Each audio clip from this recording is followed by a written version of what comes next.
آسیہ تمہارے پاس نہیں رہے گا۔ انہوں نے غصے سے مہرو کا موبائل اس کے ہاتھ سے چھین لیا اور کہا، اور آج کے بعد تم کالج بھی نہیں جاؤ گی جب تک یہ سب ختم نہیں ہوتا۔ تم گھر سے باہر نہیں نکلو گی۔ شبانہ بیگم نے بیچ میں آ کر کہا، مراد آپ بیٹی پر اتنا سخت رویہ کیوں ہو رہے ہیں؟ لیکن مراد صاحب نے ہاتھ اٹھا کر کہا، یہی سب ہماری عزت کو خراب کرے گا۔ آج سے یہ گھر کے اصول بدلیں گے۔ مہرو خاموشی سے کھڑی رہی۔ اس کی آنکھوں میں آنسو تھے اور دل میں خوف۔ وہ کچھ بھی کہنے کی ہمت نہ کر سکی۔ اس کی تعلیم، اس کے خواب، سب کچھ ایک لمحے میں بکھرتا محسوس ہوا۔ رات بھر وہ اپنے کمرے میں بیٹھی روتی رہی اور سوچتی رہی اس کی زندگی کے ساتھ یہ سب کیوں ہو رہا ہے۔ وقت دھیرے دھیرے گزرتا چلا گیا تھا۔ 2 دن بعد دوپہر کے وقت مراد صاحب اور شبانہ بیگم اپنے کمرے میں بیٹھے ہوئے تھے۔ وہ معمول کے مطابق دن بھر کی مصروفیات پر بات کر رہے تھے۔ مراد صاحب نے کچھ دیر پہلے دفتر کا کام ختم کیا تھا اور شبانہ بیگم نے تھوڑی دیر قبل کھانا تیار کیا تھا۔ دونوں ایک دوسرے سے باتیں کر رہے تھے کہ اچانک گھر کے دروازے پر زوردار دستک کی آواز آئی۔ دونوں نے ہی حیران ہو کر دروازے کی جانب دیکھا، کیونکہ جس انداز میں دستک دی گئی تھی وہ کوئی عام انداز نہیں تھا۔ وہ کچھ کہتے یا سمجھتے سے ایک بار پھر دروازہ دڑدڑایا گیا تھا۔ مراد صاحب ہڑبڑاتے ہوئے دروازے کی طرف بڑھے۔ دروازہ کھولا تو سامنے ایک مہنگی کالے رنگ کی گاڑی کھڑی تھی، جس میں سے ایک شخص باہر نکلا۔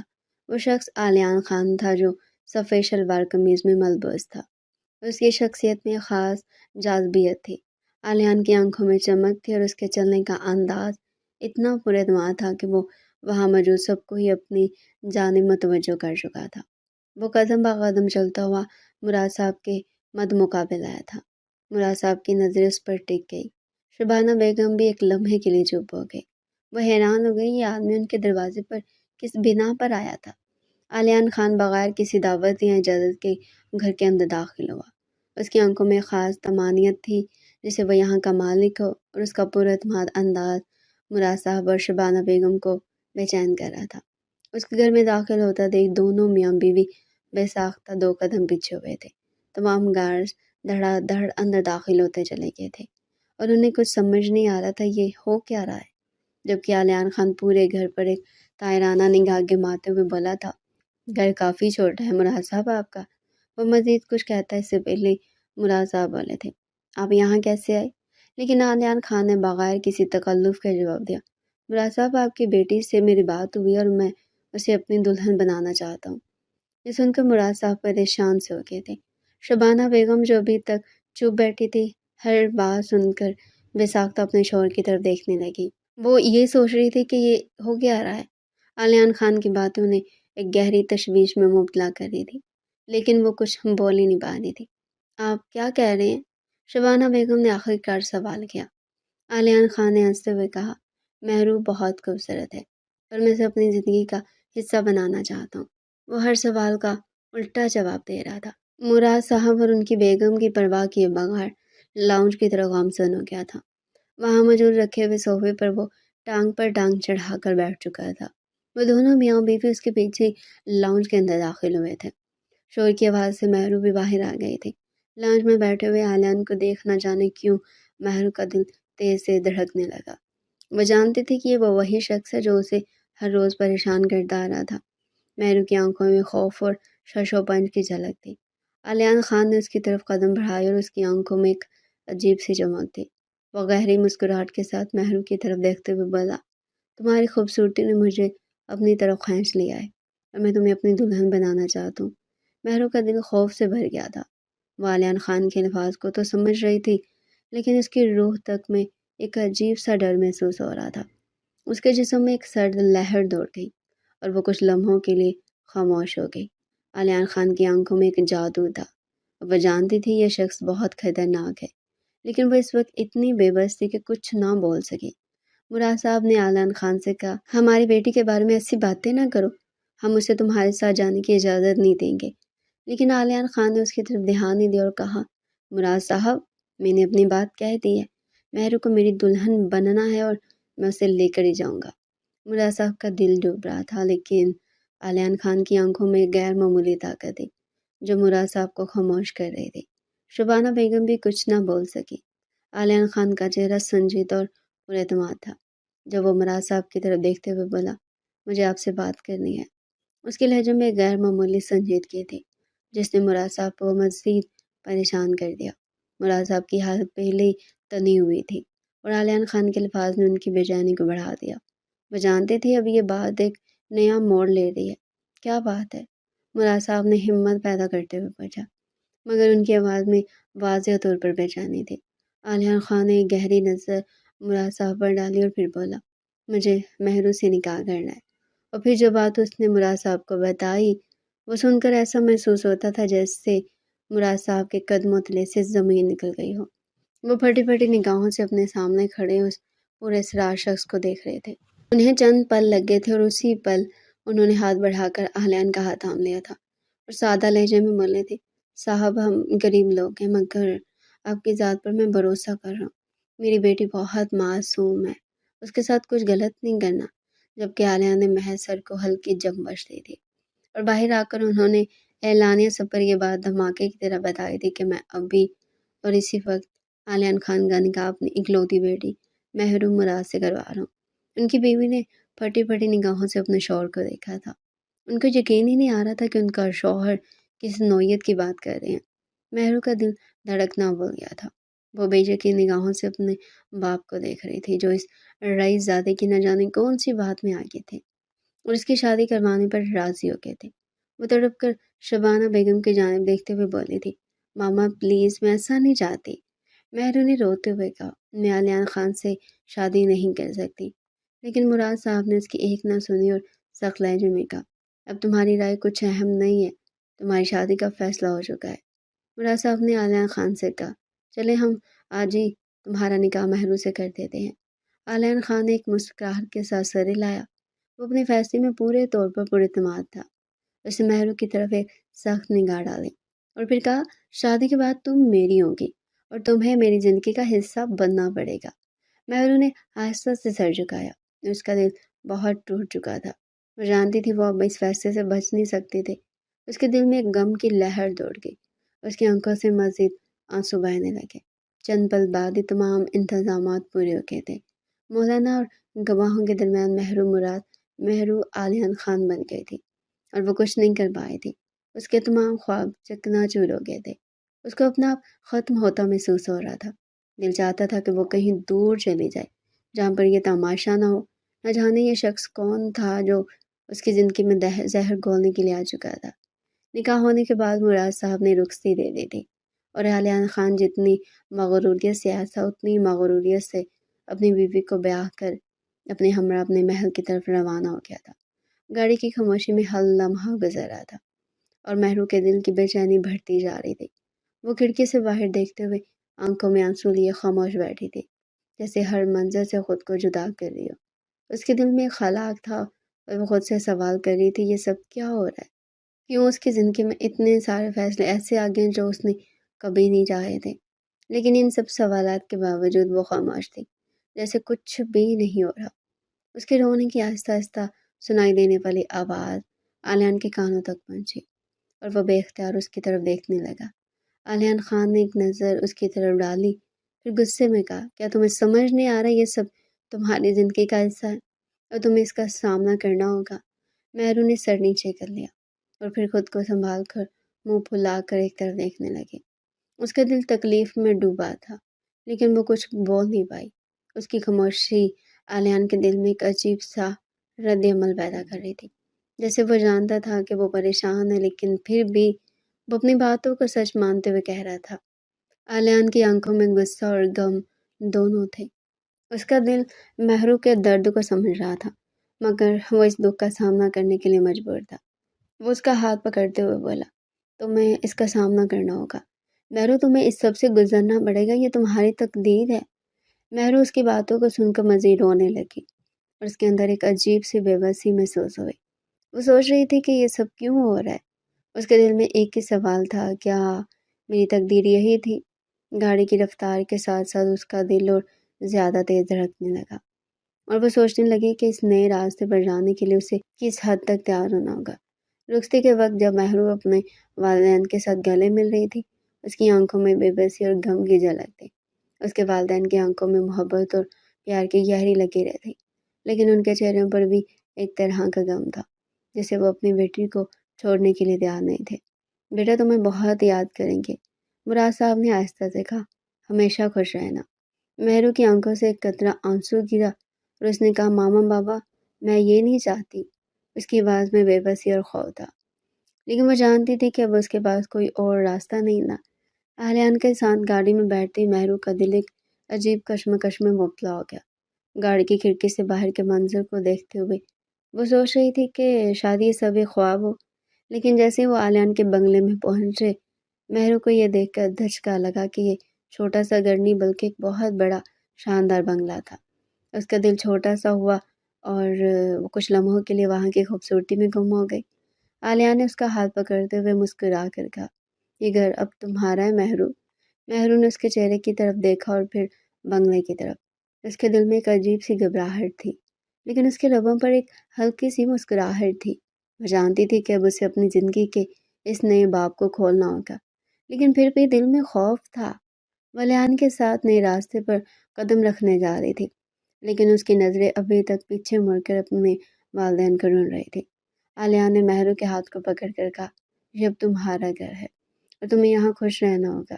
مہرو نے گہری سانس لی اور آخری بار پیچھے مڑ کر اپنے والدین کی تصویر دل میں سجائی۔ پھر وہ عالیان کے ساتھ اس نئے سفر پر گامزن ہوگی۔ اس کے ذہن میں بے شمار سوالات اور غم تھے، لیکن اس نے اپنے دل کو مضبوط کرتے ہوئے ان سب کو دھیما کر دیا۔ عالیہ نے مہرو کا ہاتھ تھاما تھا اور اسے اپنے ساتھ لے کر اپنے کمرے کی طرف بڑھ گیا تھا۔ ایک پل کے لیے مہرو کا دل کیا کہ وہ اس کا ہاتھ جھٹک دے اور یہاں سے بھاگ جائے، لیکن اس نے اپنے آپ پر قابو رکھا تھا۔ عالیہ نے اس کو اپنے ساتھ لے کر کمرے میں آیا تھا۔ وہ کچھ سمجھتے اس سے پہلے اس کے اوپر لال گلاب کی برسات ہونا شروع ہو گئی تھی، جبکہ وہ بے یقین سی کمرے کی سجاوٹ کو دیکھ رہی تھی۔ کمرہ لال گلاب سے خوبصورت انداز میں سجایا ہوا تھا۔ ابھی وہ آگے بڑھتی اس سے پہلے عالیان اس کے قدموں میں بیٹھا تھا۔ وہ شاندار شخص جو کبھی کسی کے سامنے جھکتا نہیں تھا، آج اپنی محبت کو اعتماد میں لینے کے لیے اس کے قدموں میں بیٹھ گیا تھا۔ وہ مہرو کا ہاتھ تھامتے ہوئے محبت سے لبریز لہجے میں بولا تھا، میں جانتا ہوں مہرو، میں نے تمہارے لیے بہت مشکلات پیدا کی ہیں، تمہیں میسیجز کر کے کال کر کے بہت پریشان کیا، لیکن میں بے بس ہو گیا تھا۔ میں تم سے بات کرنا چاہتا تھا، تمہاری آواز سننا چاہتا تھا، مگر مجھے معلوم ہی نہیں تھا میرا تحفہ بھیجنا تمہارے لیے مشکل پیدا کر دیں گے۔ لیکن اب ہم دونوں ایک ہیں، تمہیں پریشان ہونے کی ضرورت نہیں ہے۔ تمہارے بابا کو میں یقین دلا کر آیا ہوں کہ میں ان کی بیٹی کا خیال رکھوں گا۔ میں نے ان سے وعدہ کیا کہ میں تمہیں کوئی تکلیف نہیں دوں گا، اور میں ابھی تک اپنے وعدے پر قائم ہوں، بس تمہارے ساتھ کی ضرورت ہے۔ یہ بول کر اس نے مہرو کے ہاتھ کی پشت پر اپنے لب رکھے تھے، جبکہ مہرو کا پورا وجود سنسنا اٹھا تھا۔ وہ ابھی تک جو خوف میں مبتلا تھی، نہ جانے کیوں اس کا خوف چھٹتا جا رہا تھا، لیکن اس نے کوئی بھی بات نہیں کہی تھی۔ وہ رات ان دونوں کے لیے خوبصورت ثابت ہوئی تھی۔ عالیہ نے لمحہ بہ لمحہ مہرو کو اس بات کا یقین دلایا تھا کہ وہ لڑکی محض ایک لڑکی نہیں ہے، بلکہ عالیان خان کی پوری دنیا ہے، جب کہ وہ بھی تمام برے وقت کو بلا کر اپنی زندگی کا آغاز کر گئی تھی۔ اسے محض نفرت، غصہ اور ناراضگی ایک بے وقوفی لگی تھی۔ جب عالیان معافی مانگ رہا تھا اور یقین دلا رہا تھا کہ وہ اس کے ساتھ محبت سے پیش آئے گا، تو اس نے بھی قدم پیچھے نہیں لیے تھے، بلکہ اس کے ساتھ ہاتھ سے قدم بہ قدم ملا کر نئی زندگی کا آغاز کر دیا تھا۔ اگلی صبح ہی وہ دونوں تیار ہو کر مراد صاحب اور شبانہ بیگم سے ملاقات کے لیے گئے تھے، جبکہ اپنی بیٹی کو مطمئن اور خوش دیکھ کر مراد صاحب کے دل کو ڈھیر اور ڈھیر سکون ملا تھا۔ ان کی آنکھوں کے سامنے کل کا منظر لہرایا تھا، جب عالیہ نے ان کا ہاتھ تھام کر انہیں یقین دلایا تھا کہ وہ مہرو کا بہت خیال رکھے گا، اس سے بہت محبت کرے گا، اس کو زندگی کی ہر آسائش دے گا، اور اگر اب میرا نکاح مہرو کے ساتھ ابھی اور اسی وقت نہیں کریں گے تو میں تمام محبت کو بلا کر ایک نفرت کا آغاز کروں گا۔ آپ جانتے میں سب کر سکتا ہوں۔ جبکہ مراد صاحب بھی تھوڑا گھبرا گئے تھے۔ والیان کی طاقت اور پیسہ دیکھ کر سمجھ گئے تھے یہ آدمی عام نہیں ہے، لیکن اپنی بیٹی اس کے حوالے کرنا بھی آسان نہیں تھا۔ مگر جب وہ وعدہ کر رہا تھا تو انہوں نے بھی سمجھوتا کرنے کے بارے میں سوچ لیا تھا۔ بے شک ایک باپ کے لیے یہ وقت بہت زیادہ مشکل ہوتا ہے، لیکن انہوں نے سمجھداری کا مظاہرہ کیا تھا۔ ایک نہ ایک دن مہرو کی شادی ہونی ہی تھی۔ اگر عالیان اس کو پسند کر رہا تھا تو اسے محبت کا اظہار کر رہا تھا، تو انہوں نے اپنی بیٹی کا ہاتھ عالیان کے ہاتھ میں دینے سے گریز نہیں کیا تھا۔ جبکہ آج اپنی بیٹی کو مطمئن اور اپنے دماغ کے ساتھ کچھ دیکھ کر ان کے چہرے پر بھی مسکراہٹ آ گئی تھی۔ اور اکیلے میں انہوں نے اپنی بیٹی سے معافی بھی مانگی تھی کہ انہوں نے اس کی اجازت کے بغیر اس کا نکاح ایک ایسے انسان سے کر دیا تھا جسے بہت سے زیادہ خوف زدہ تھی، مگر وہ اپنے بابا کا ہاتھ تھام کر نفی میں سر ہلاتے ہوئے محض ایک بات بولی تھی: آپ کو شرمندہ ہونے کی ضرورت نہیں ہے، آپ نے میرے لیے وہ منتخب کیا جس کا کوئی نعم البدل نہیں ہے، میں آپ کی ہمیشہ شکر گزار رہوں گی۔ جبکہ وہ جو دور بیٹھا اپنی بیوی کو اپنے سسر سے بات کرتا ہوا دیکھ رہا تھا، اس کے چہرے پر یکدم مسکراہٹ آئی تھی۔ اس کا بس نہیں چل رہا تھا وہ اپنی ساری زندگی سجدے میں گزار دے۔ اس کو یقین ہی نہیں آ رہا تھا اس کی محبت اس کو اتنی آسانی سے حاصل ہو گئی ہے۔ اور بے شک جو لوگ نکاح کرتے ہیں، اپنی محبت کو حلال کرتے ہیں، اللہ اس محبت میں برکت ڈال ہی دیتے